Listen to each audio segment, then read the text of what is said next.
I'm Lillian, and I'm an out boss.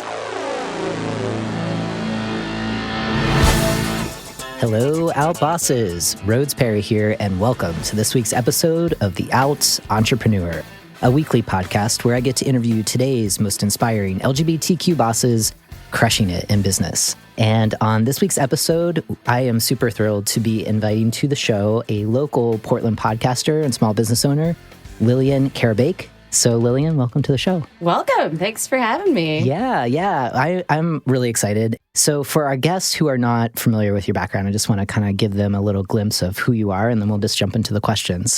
So Lillian identifies as a laywoman's investing expert for the median wage earner. And she is passionate about helping people create new financial stories. I love that. She runs boot camps called Get Your Money Together, helping artists, small business owners, nonprofit worker bees, college students, and millennials smash debt, save up for their goals, and budget like badasses.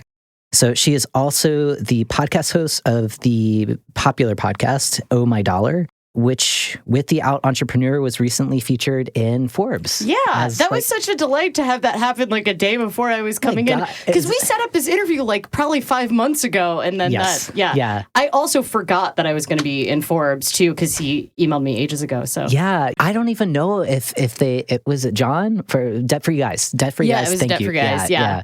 That was totally a surprise. I was like, whoa, this is so cool. So I might have recommended your show. I don't know. Yeah. I don't know. Did they email you ahead of time? Well, we've been in touch before, but not about that. So it probably came from you. Because I think it was David emailed me and said, hey, like, we're going to feature your show on like a queer money and business podcast thing. And I was like, and he was like, do you have any other shows to recommend? And like, I think all the ones that ended up, I recommended. Yes. But I can't really remember, That's so cool. Yeah. Small business, I never know what emails I actually sent versus the ones I wrote in my head. Yeah.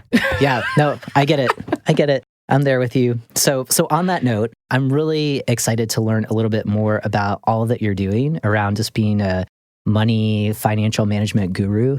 Just for our audience, can you talk a little bit more about like your business and what it does and what fires you up about it? I appreciate that Rhodes just put your business in quotes because that's how it feels. I feel like that is like I'm 2 years into doing this and I'm baffled that this is my job. I fell completely into it. How I ended up teaching personal finance was, so I've had like 48 jobs in my working career. I usually have 3 to 5 jobs at a time. Wow. So I spent years in nonprofits, but I've also been an exotic dancer. I've lived on a hippie commune and been a vegetarian conference center manager. I did 2 terms in AmeriCorps. I taught bike workshops. I literally was a bike valet. That's an actual paying job in Portland. I mean, it's been all over the map, but I worked at a small nonprofit. We were at 30 staff. And at one point, the person who kind of played HR, we didn't have real HR, we weren't big enough for that, came to me and said, hey, we're going to get rid of the 401k because you're the only one using it. And I was like, what are you talking about? I cannot believe no one else is using the 401k. Can I please teach a workshop to try to like get enrollment up? And like I was lucky that I was in the situation where I was already maxing out my IRA. And so it was actually going to cost me more in taxes to like have the 401k go away. I was a little bit panicked about it. And, but I was like, oh, this is a good opportunity to teach financial literacy to my coworkers. And I ended up doing that. And it became this side hustle that I did. So I did one at my workplace. I did save the 401k. Yes. Which was great. We didn't match on it. So it was like, it really didn't. The weird part about teaching the workshop is I was like, you probably actually want to give to a Roth and not use the 401k, even though I was working against my own interests. But then my alma mater, so I went to school here in Portland. I went to Reed College. My alma mater, my old boss was like, hey, you're really good with money. Do you want to teach a workshop? And I was like, fancy that. I just wrote a curriculum for my job. So it turned into a side hustle. And during 2016, I was working in politics. I had a pretty high level political job during the 2016 election, and it was terrible. I don't know if you remember that election. It wasn't fun for anyone. Wait, I'm sorry. If we remember that election, I think I'm still traumatized daily. Oh, so, yeah. I like literally was under my desk crying almost every night. And political jobs are always like, I think politics probably it has one of the worst work-life balances of any sector. It's very feast or famine. And it's just, there's a very particular kind of energy that goes into it. And I was miserable during the 2016 election. I had a director level job for the state Democratic Party. and I wanted to quit. And I was like, well, I do have this like side hustle I've been doing. And so I just took a leap and stumbled into doing it. And I had previously had a background in podcasting, but I cold pitched a radio show to a local station. I was like, I don't know. I have this little tiny bike podcast I've been doing for 5 years. I can totally talk about money on the air as a thing. And that's kind of how it happened, I guess. So what came? I get that. I get that. So it's kind of like, arriving at entrepreneurship, taking the leap, falling into it, however you describe that, right? But like, did the podcast come in tandem with doing the workshops, and did the workshops become the business, or how? The business, what does it look like? I still would say my business has like 12 different profit areas, which, I mean, it sounds really great, but occasionally it's really challenging for me to describe it. And so the vast majority of the income comes from doing speaking and workshops. Some of those are grant funded, and those grant funded workshops I do with low income, homeless transitional youth all through LGBTQ nonprofit here. And so I work particularly with queer teenagers who tend to identify with me. I dress up in weird costumes. I usually am wearing like glittery spandex. I'm dressed incredibly boring today, but I dress up like David Bowie a lot. And I'm kind of like the cool older queer that comes and like helps teenagers like not freak out about budgeting. And a lot of them are unexpectedly on their own before they're 18. And so a lot of what I do is kind of working on self-sufficiency budgeting with them. And those are grant funded, which is a small portion of it. Sure. And then what makes me money is that I go around and teach at college campuses. So the kind of colleges that bring me on tend to be the colleges that are like art schools that literally don't have any personal finance curriculum, or places that have a business school that teaches personal finance and they can never get the liberal arts students to go to it. So they're like, well, there's this woman, she dresses in costumes. She's a lot more accessible than like the business school, which you will never step foot in. And so those tend to be the places where I do workshops. I do some corporate and stuff like that, but vast majority it is like college workshops. And then the radio show was very much a labor of love. It's syndicated, so I make a tiny amount of money from every time it airs on a different station. It's laughable. Know what you don't want to know. I was in AmeriCorps and I'm appalled at how low radio pays.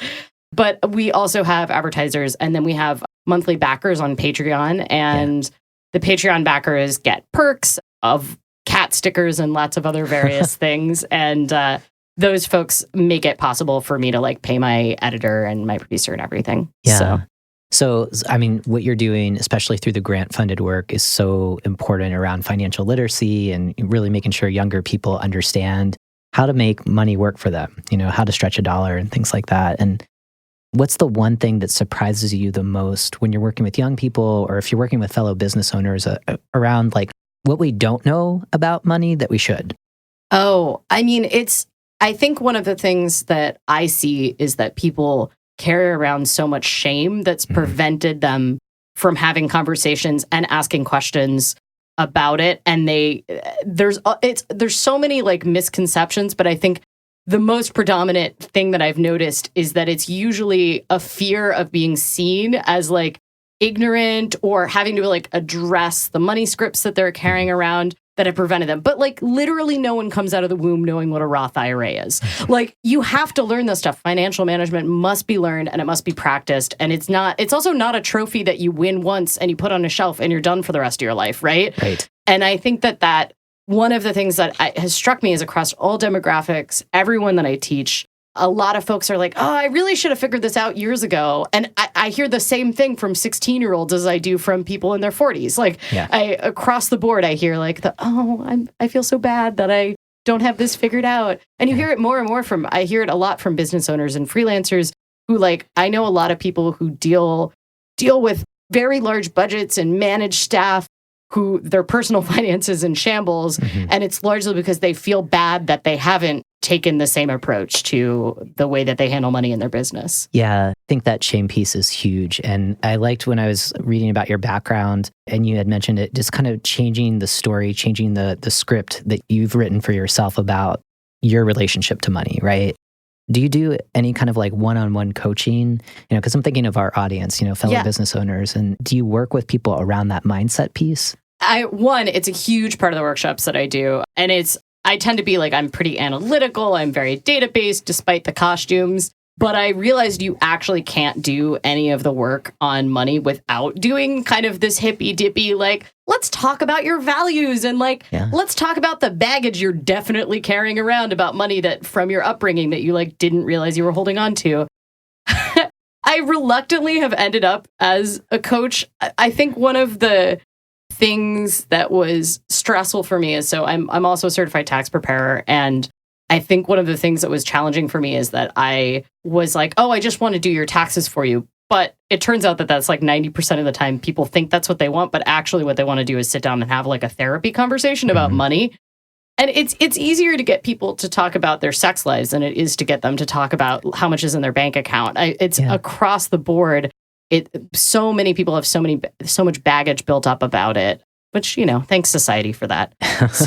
Yeah. Well, it's interesting around income and like what people are willing to talk about. So like in the work, when I'm not doing this, I do a lot of work around, demographic data collection type things. And people are like, oh, we can't ask people about their sexual orientation or their gender identity.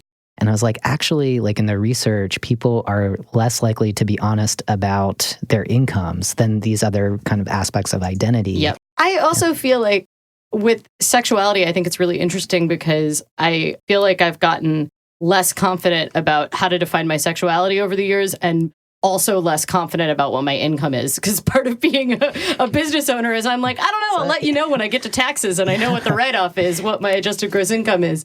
And despite like loving doing bookkeeping, when they're like, predict your income for this year, I'm like, depends on how many cat books I sell. I didn't even mention that. I also have a book that's Cats Explaining Personal Finance. And that's gotcha. Actually probably about half of the business's income, which that's actually how I ended up in doing the workshops with GLBTQ youth so I had experience working with GLBTQ youth before as well, because I was one. And I don't know, depending on your definition of youth, I still am. But you're in good company.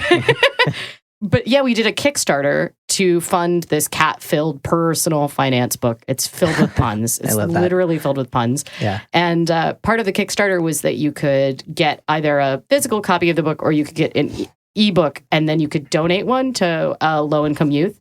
And I almost entirely ended up giving those out to one of our partner organizations here, the Sexual Minority Youth Resource Center, and ended up teaching workshops as part of it. So, yeah. That's such an interesting way of, it's almost like edutainment, of like the costumes and the cats to be like, okay, it's not as scary as you're making it out to be, right? Because it's the fear, it's the mindset. And I just feel like there's so many of the conversations that we've had on this show is the fear of getting started in your own business.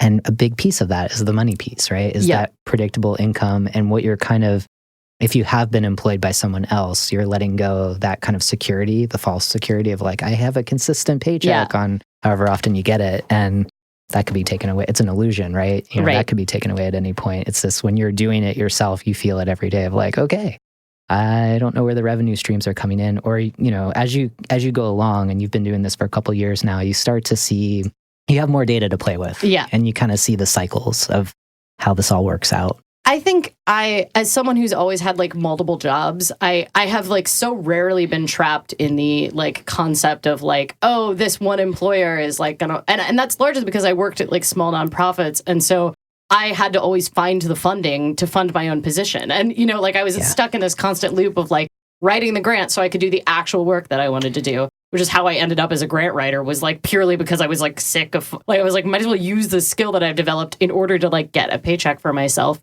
But I feel like I never had that illusion, but I think one of the scariest parts about working for myself ended up being the getting rid of sources of income outside of my business. So like the diversity of the income in my business speaks to the fact that I like always want to have, I like don't even want to be just in one industry, like for like a year, I worked minimum wage part-time at a gym so that I would have like some other form of income in a totally different industry. It turns out finance and high-end fitness are almost identical, but in the people's relationship to it. But no, I think that makes, I could see that. I could see that.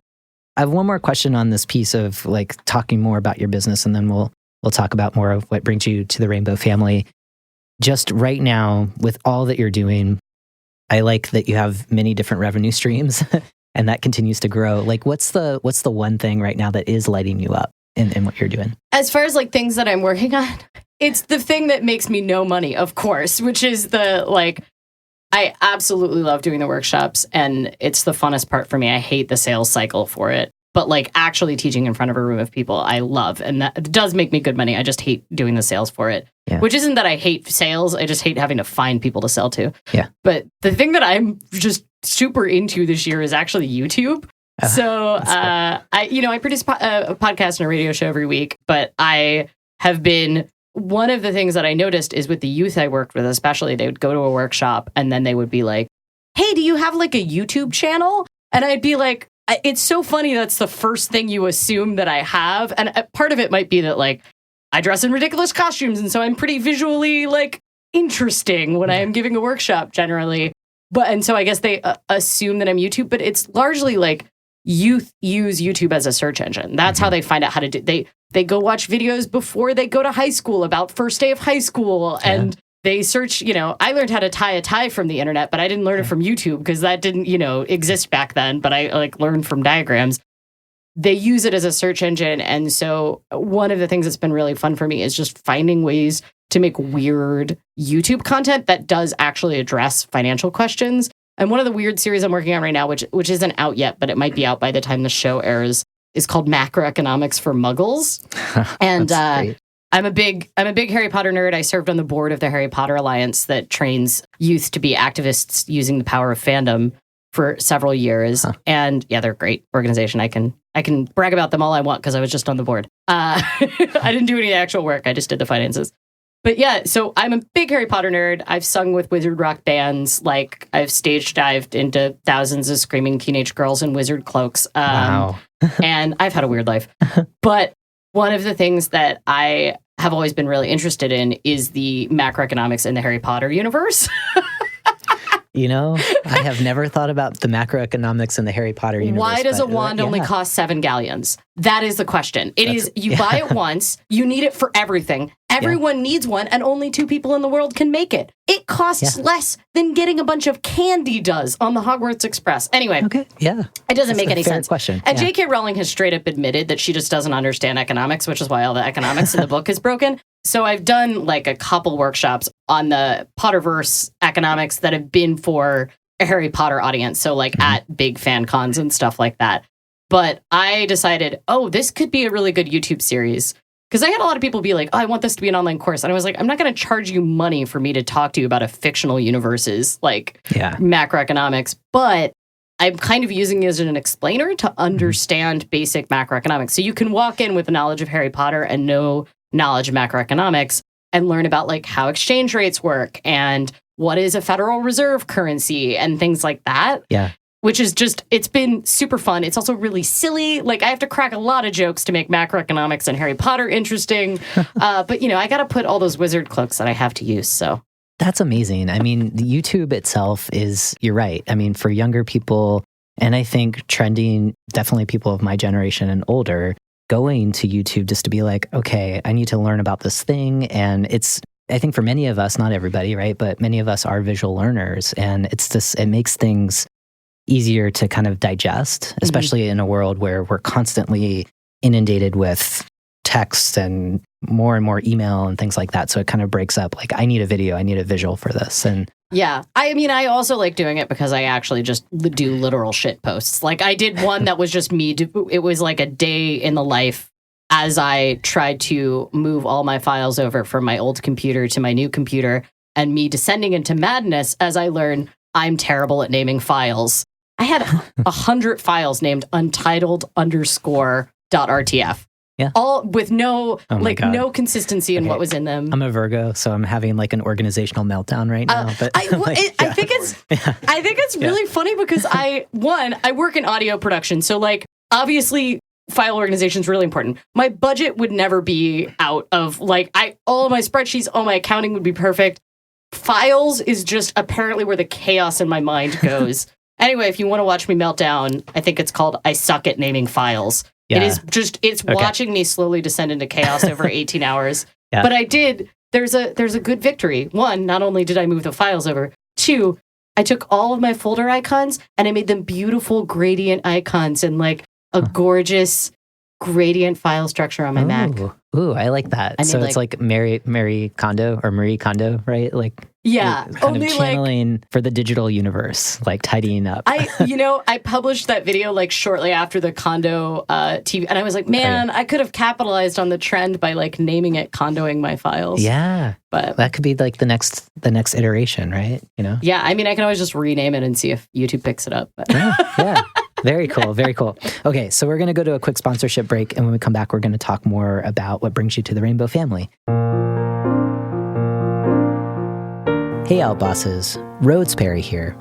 As you all know, part of my passion for this podcast is to empower you and fellow LGBT entrepreneurs to cultivate a feeling of purpose and belonging in your business. To know that you can show up and be the most authentic version of yourself. Purpose, belonging, and workplace culture are concepts I take seriously in my own consulting business. In fact, I'm on a mission to empower leaders just like you and those on their way to joining us to cultivate cultures of belonging.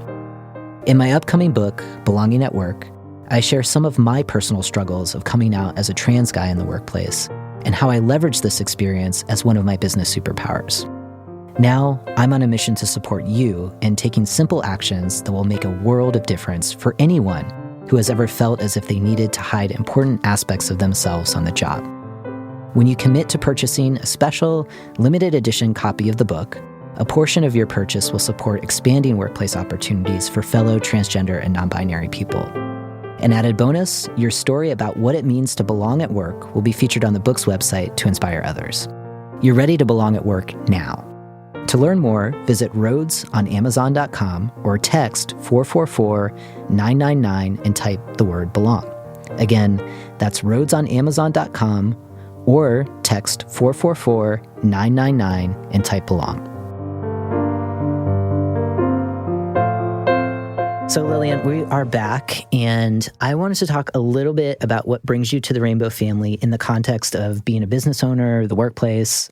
And the first question that I had for you is if you can think of a time, and you've had many different jobs, and so you've been in different industries, and I'm curious, like, if you have ever felt that you couldn't be 100% authentic showing up into the workplace, meaning that, you know, talking about being a part of the LGBT community because you were afraid of losing a job, or as a business owner, potentially like losing a client. Does something come to mind? And the reason why I'm asking is because a lot of folks who tune into the show are trying to negotiate how out they can be as business owners or when it's appropriate. I definitely feel like in my business now, it ends up being a core part of my branding. It hasn't affected my business now just because I'm like, oh, I'm queer. And if you can't handle that, then you probably don't want to work with me. Like, It's just like, it's literally such an important part of the work I do now. That being said, like, I'm from Kentucky, Ohio area originally. Like, I was a competitive figure skater. Whoa. Which is an incredibly homophobic sport, believe it or not, despite the fact that I know almost all the male figure skaters, and it's not a very straight world. But being out was, I mean, we just had our first male figure skater be out at the Olympics last year. Wow. So in that career as a competitive figure skater, like there was me and one other lesbian, as far as I knew, in Kentucky, I was in Kentucky, she was in Texas. And like, we were the only two people we knew on like the level of circuit and I was not out at all, but a lot of it had to do with gender presentation, right? So it is a judge sport. And I fought for 6 years to be allowed to I wanted black boots because black boots are for dudes and white boots are for girls. Right. And I never was allowed to get the black boots because it would literally lose me points. But wow. But I was allowed to get beige boots, which was like and I got black blades on them, which was like that was the beginning of you being able to get colored blades. So, you know, that's small victories in the world of figure skating. Those are actually still my boots. I love those boots dearly. Yeah. So I think I took a lot of that baggage into like my first experience in the working world, which was I worked grocery for 3 years, and I was 100% not out at work. I mean, I think my reputation preceded me. I was it's hard to believe now looking at me, but I was incredibly butch back then. Partially because I just didn't have any expectation that I could like girls and not be butch, because that's what I had been presented with in Kentucky. Like it was like, oh, obviously you must like, wear flannel and the same pair of black jeans forever, because that's how girls who like girls dress. So I was super butch back then. I had a shaved head, which in Ohio is enough to, get you killed, unfortunately.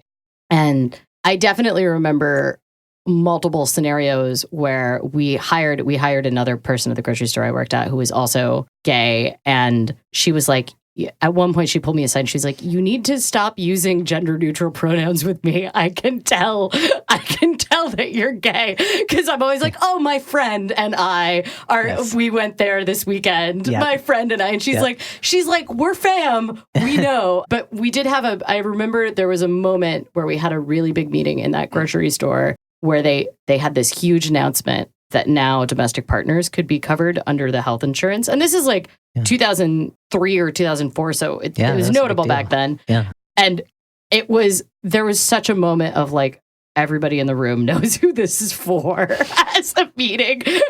We were like sitting in the back, and I just felt like I could feel the stares of 1,000 folks like, oh, we're having this whole HR meeting and it's like just for you two. Yeah. In that moment, did that feel like too much attention? Or, I mean, like if you were to advise HR, if they were going to make a big change, including trans or non-binary people, right? Like, what would you say from your own experience in that moment? I think that one thing for me was that it was such an open secret at work that it didn't feel great. I definitely didn't feel great. That being said, I think there's a possibility there were other people who were maybe a little less butch than me, or that would have gotten that information only from that meeting. And I think the fact that they very much made it about like, oh, this is a policy change that might benefit anyone. And also it was domestic partners. So like back then it could theoretically have cohabitating straight people could have been included in it, because, there definitely was no domestic partnership in Ohio legally for same-sex marriages, as there still isn't same-sex second parent adoption in Ohio, because Ohio sucks. I have lots of feelings about Ohio. I do too. I was born there. I never grew up there, but Ohio has my birth certificate, so that's another conversation. Ohio is one of the only states that refuses to change gender on birth certificates. Ohio and Tennessee. Yeah, so, I'm highly aware as someone who dated a lot of trans folks in high school. Yeah. Oh, I have so many feelings. But anyway, sorry, we're getting off track here. Well, no, this is actually really great, because I mean, you were talking about your experiences, like I view it as kind of like gender jail, of like being a competitive ice skater, right? And just kind of being queer in athletics is hard, and in particular sports, like I didn't realize in ice skating how difficult that was. I mean, in my past, I've played a lot of sports, but just like down to like the colors that you can wear on your ice skates, right? And, so you went from this hyper kind of gender normative, like you must dress in this way to be viewed, to score high, right? It's not even about your performance. It's about what you're wearing, right? And then going from there, and then kind of in your process of coming out, the gender roles that are assumed within queer space too, and how that can be complicated of like, I'm coming out as a lesbian, so I have to dress this way, instead of just, really listening to who you are and your expression. And I think it's really interesting, because where you're at now, it's like a huge part of your brand is being queer, right? In the way that you are, how you express it. And it's so cool to see when you're presenting and educating that you're wearing whatever the heck you want to wear. And that's actually a draw, right? Yeah. That it brings in, especially younger people who can view you as accessible and to be vulnerable enough to talk about money with you, right? I think something that kind of floored me was that so many people discovered my show because it was recommended within queer communities. Yeah. And I didn't set out for it to be a queer-focused show. I also didn't set out for it to be a female-focused show, but like 80% of my listeners are female. And it started being passed around as like, oh, this is actually a personal finance show that doesn't make the assumption that you're straight, white, 2.5 kids, married, live in the suburbs, which is there aren't that many that are like like personal finance is one of the biggest categories on iTunes, and yet despite that, it is a very heteronormative dominant paradigm. Yes. Like it also tends to be pretty Christian dominated. Yeah. And the number of people who found my show by Googling secular Dave Ramsey has just blown me away. Which was like, and like Dave Ramsey is a great example. Like, you know, in many ways, he's an incredibly talented radio host. He's built a business that I like admire from a business standpoint. That being said, he doesn't allow gay couples, even legally married gay couples, in his class unless they register as two single people. Wow. And whereas other married couples get it for one price. And okay, I did not know that about Dave Ramsey. So. Dave Ramsey is on the air live 3 hours a day, 5 days a week, and has been for 20 years. And as far as I know, he has never had a caller that has identified as having a same-sex partner. Like literally he takes probably like 40 calls a show, and that has never happened. And it's clear that there's a call screener, right? Yeah. That is like preventing that from happening. So anyway, I guess I realized how important it is, because a lot of people are like, especially a lot of straight people are like, but why do you need queer finance? Like, why is that important? Some of it is that like there is different access to resources. There's different income potential, especially for lesbians, than for heteronormative peers. And like with trans healthcare, healthcare is such a large proportion of Americans' finances. And with trans healthcare, it's even more about your access and what you can get covered. And I don't know how many GoFundMes I've given to in the past year for top surgery. Like, totally. You know, but that being said, I think one of the things that is really important to understand about money is that you can say that I say the same things as every other personal finance person out there, but it really depends on who it's coming from and whether or not you identify with them if it clicks, because it is so emotional, right? It's about 5% math and 95% emotional.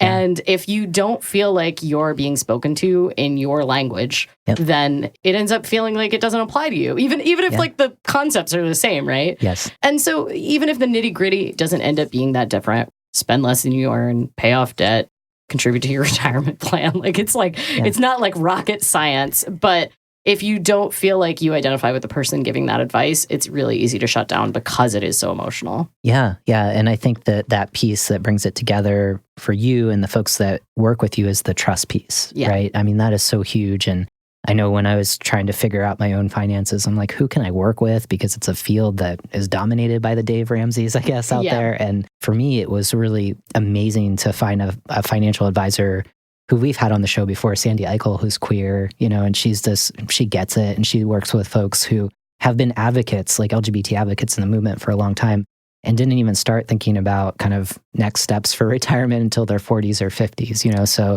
and she kind of helps people get past the shame and the shoulds. And she's like, you're going to should all over yourself if you keep, feeling bad about not planning, when you were like 20, right. It really doesn't do you any good to be angry at your past self when it comes to money. You're not accomplishing anything by being angry at it, so you just have to move past it. I think one of the things that is interesting to me is how much the way financial advice has changed in the LGBTQ community since marriage equality passed, which is to say, like, there is a lot of work to still be done for, and most of it is for our trans brothers and sisters, but it used to be you logistically just needed a financial advisor or someone to help you figure out how to set up all of the systems so that you had the same financial protections in place as someone who had a legal marriage. Yes. Right. And it's funny now because I have a lot of my straight friends that don't want to get married, that are in essentially cohabitating long-term relationships that are like, hey, I want to make sure that like my partner could stay in the house if I died, but like they're not on the mortgage. And sometimes there's financial reasons they're choosing not to get married. Like they're hoping for student loan forgiveness or something like that. But often they're just like, marriage, I don't like it as an institution. And I was like, good news for you. My community did all the work on what legal protections you need to have in place and essentially to like have everything that replicates a marriage. So I think like Susie Orman's package of like financial documents is probably a good place to start, regardless of like who you're in a relationship with. But yeah, I agree. I think that is one of our community's superpowers, right? And that's my other question for you. You know, like considering your lived experiences of being a part of the Rainbow family, how do you see those experiences being used as a superpower in your business? Or do you? Yeah. I mean, I think honestly, like it's a totally like dry entrepreneurial thing to say, but it ends up being a really important part of marketing for me. And it isn't so much that I market and be like, I'm gay and therefore you should hire me because I'm gay. Like it ends up being about like connecting to customers for me. And I think that there is something to be said for like being in the environment where I was like out at 15 in Ohio with a shaved head, but also a competitive figure skater, which is just it's amazing. Really throwing a lot of things in there. I never really felt like the traditional whatever it was, the path laid out for me was going to be the path that I was taking, right? And it in many ways took what would be considered a wildly different path. You know, I didn't go to college till my mid-20s. I lived on a hippie commune when I was 18. Like, I moved to Oregon for 6 months to live in a hippie commune 13 years ago. So clearly I haven't gone back. And I think that the experience of being kind of an outsider or being like, oh, you're not going to live in this, like, it's just not an option for you, right? Like the suburban 2.5 kids, which is what everybody I felt like in my peer group was kind of aiming for and has. I'm from the Midwest. That they all had that when they were like 25. Yeah. Made it a little easier to do the scary thing of entrepreneurship. And it was sort of this, it's very much seen as a different, it's not the whatever the traditional path is. And I never had a lot of that like stability of like a normal job. I've never had a normal job really. But so I definitely never had like a corporate job. But I had this lived experience of like, oh, you're gonna be doing something different than what is kind of the norm, and so I think it served me. Yeah. I mean, and that sounds familiar to some of the other guests where I've asked this question, where it's really there isn't a set path of how to be, you know, the best queer person, or you know, like it's this you kind of. You're figuring it out on your own, especially in an area kind of disconnected from like the major cities of the country where it's like, I'm in the middle of Ohio. How do I figure this out? And trying to find the language, trying to find community. And so creating your own business, right? I mean, there's some parallels to that where if it's not like this kind of pre-planned path, like becoming a lawyer, you know, and like just the steps that you have to take to get there, that can be very scary, but there's something familiar to that, right? Yeah. I came up with an answer. I didn't know I was going to get there, but yeah, no, I do think it did serve me in ways that I also being a figure skater with a shaved head, let me tell you. The judges never lose you in a pile of all the other skaters, though. Right. They remember your routine. That's amazing. So did that dock you points? It could. So the scoring system has changed since I was in as well, which is like good. We had I don't know if you remember, but we had a whole scandal where they bought off some judges in the Olympics. And we ended up having to give 2 sets of gold medals away to the Paris competition because the Russian judges got bought. It was a whole thing. Oh my gosh. Okay. And anyway, we revised our scoring system, but your presentation is part of the sport. It is a judge sport. And your judging panel is a group of usually 80-year-old closeted gay men who are often not happy with their lot in life. Wow. I mean, just like statistically, that is seemingly who is the high-level judges. And I think it's changed. Obviously, it's been a long time since I was in the sport. I was a coach until a couple of years ago, but it has changed a little bit. But gender presentation is still like, it's still a judge sport. The standards for how you present yourself are still different based on what category you're competing in. And even the technical expectations of you, right? Like flexibility, a certain kind of flexibility and a certain kind of lightness is really important in figure skating and for women. And they, on the flip side, like to see more macho men. And that's largely because the United States Figure Skating Association and the International Skating Union are trying to push a certain narrative of what kind of sport figure skating is. If you want to watch some excellent trashy TV, but also investigate gender roles and homophobia in the sport of figure skating, Be Good Johnny Weir was a 8 part series. Okay. And it was before Johnny Weir was out, but he was out. He was out, but he wasn't out. Right. And they did a whole series of him leading up to prepping for the Olympics. And he spent a lot of time talking about, like, there are final decisions about who gets to go. It's not just straight like, oh, the top 3 spots from nationals go on to worlds. And he had a lot of issues with the sport because he had a much more typically feminine presentation and was a really phenomenal presentation skater. Like his artistic abilities were much better than most of his peers in U.S. figure skating, men's figure skating at the time, but it wasn't seen as the way that the judges wanted to see it. Anyway, Beat the Johnny Weir. Highly recommend it. Yes. Okay. All right. Well, that's something for the show notes. This is fascinating. It's we're taking interesting turns in this interview. So I can tell you all about the economics of figure skating. Yeah. That'll be like podcast episode number 2. Okay. If you can, considering some of the challenges that you were talking about, being your authentic self in the workplace as a business owner, and then some of these superpowers, what would you want our listeners to take away to inspire them just to be more authentic in their work, whether they're working for someone else or they're working for themselves? Oh, I feel like that's an interesting question simply because I constantly worry I'm not being authentic. And I don't know if I have great advice for it. And that's largely, for me, a result of being in an industry where a large part of my product is myself, which I hate.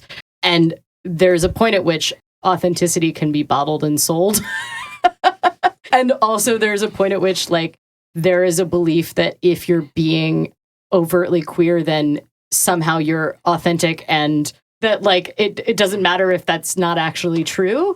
And so I get a lot of, like, I feel like I get a lot of comments that are like, I'm so glad you're out there living your most authentic life and self. And I'm like, I had to spend 3 hours putting on Bowie makeup this morning so that I could, like, package this good of me being someone dressed like Bowie who delivers financial education. Is that really my most authentic self? Because my most authentic self would much prefer to not spend 3 hours in a hostel bathroom putting makeup on. So I feel like I constantly struggle with it. And I think one of the things that I most often have this conversation with myself when putting together marketing materials, which, like, even in a corporate environment, marketing materials is like how you present yourself to your higher up and your peers and even the people under you. And I have a checklist that I use for myself when I'm putting together, like, email copy or web copy that is a series of questions that is like, is this actually what you want to put out in the world? And some of it is about authenticity, largely because as someone who people view as being very authentic and transparent, like, it turns out just sharing your income numbers, people are convinced that you're the most transparent person in the world. And I'm like, I which is like, to me, it's easy to be open about money and harder to be open about other things. But that's just my own particular brain wiring. Yeah. So maybe it's just the challenge of, waking up every day and kind of trusting your intuition of, like, what feels most authentic today, because it's not like it's static, right? Yeah. It shifts. Oh God, I wish it was static. I wish I could just lock it down and know. But then life would be boring. And then I could just create a rubric, and then I could just judge everything against that rubric. That would be great. Yeah, I think one thing that I do that a lot of people don't do is that I track a ton of data about myself, like a metric ton of data, and I have for like 11 years. And I produce an annual report every year on my data. And I track everything down to, like, the number of tacos I eat to how many drinks of caffeine. I can tell you any day in the past 11 years how many drinks of caffeine I've had and how many hours of sleep I've gotten. Wow. And I produce them into these annual reports that I mail all over. But I actively engage with the data, sometimes to change behavior, but also just to be honest with myself. And I think that is one of the things that I find really valuable for checking in with my, like, with my values. Like, oh, I say I value this thing, but, like, in all honesty, am I actually spending the time on that? Am I actually, like, I say that I support, the work that the Q Center is doing, but, like, when was the last time I actually went to a thing other than taking, like, the ED out to coffee? Right. And I think that ends up being an important part, is, like, I have the data to actually give myself a gut check. So. Yeah, that's really interesting. So that's readily available, right, to check out? Like my annual report? Yeah, if you can see me giving talks about it. And I did a talk of what if my life was the economy of a small country. Wow. Okay. So you can dig that up. All right. Very cool. If you want to see weird data about my life, I publish a monthly report every single month on my website too. Yeah. So if you want to see how little or much money I spent and how many social hours I had that month and how many friends I saw and what I wore, literally I track like everything I wear each day, so I know my most worn things each month. Okay, so that we will definitely have that in the show notes. And this has been such a fascinating conversation that we have like totally eclipsed our time in doing the bonus round, but that's okay because I've learned about ice skating, the macroeconomics of Harry Potter. So I think we're good, but I want to make sure that our audience knows where to find you, to connect with you. So what's like that best place to find you? Best place to find me is the Oh My Dollar podcast, which is just search for Oh My Dollar anywhere you get your podcasts, and you can find it, and it comes out every Wednesday. And if you want to watch my weird YouTube videos, I am everywhere on the internet as Anomaly, like anomaly, but Anomaly. So anomaly.net or YouTube and Anomaly, Instagram, Twitter, whatever. Awesome. Well, thank you, Lillian. Thank you for being on the show. And for Outbosses, thank you so much for tuning in to this week's episode. It is always my privilege to connect with you and so many inspiring outbosses like Lillian. So for details from today's conversation, you can go over to outentrepreneur.com. And if you want a shortcut to that, you can text OUTBOSS, all one word, to 444-999. And I will be sure to connect you with all of this awesome information. So for now, keep being your authentic selves 100% of the time.